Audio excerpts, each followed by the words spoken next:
Собранието на Република Македонија на својата 71-ва седница, меѓу другото, расправаше и ги донесе изменувањата и дополнувањата на Законот за рамномерен регионален развој, чија цел е обезбедување на поголема самоодржливост во финансирањето на работата на центрите за развој на планските региони и ги дефинира надлежностите на носителите на политиката во спроведување на процедурите.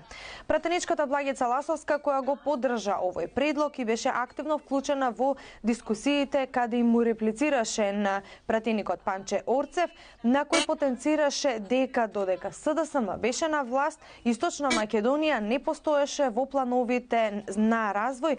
При тоа пратеничката направи паралела во инвестирањето во последните години. Да ја слушнеме незината реплика.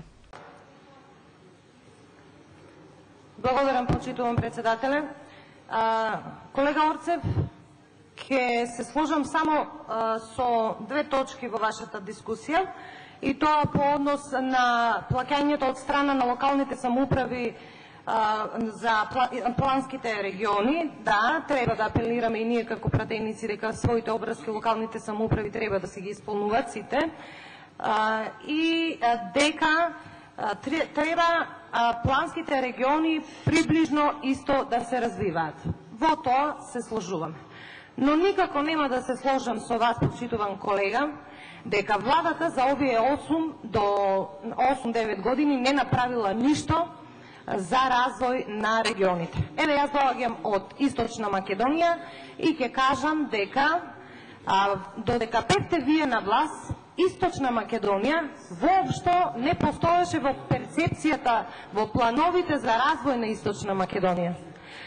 За овие 8-9 години преку други програми, преку други мерки, владата на Република Македонија направи многу за Источна Македонија. Значи, Источна Македонија воопшто не е таа која што беше додека бевте вие на власт. Јас само ќе го спомнам сега најважниот проект кој што за нас е многу важен во Источна Македонија, автопатот Штип-Скопје. Тоа ќе значи огромен развој за сите оние градови низ кои што поминува овој автопат.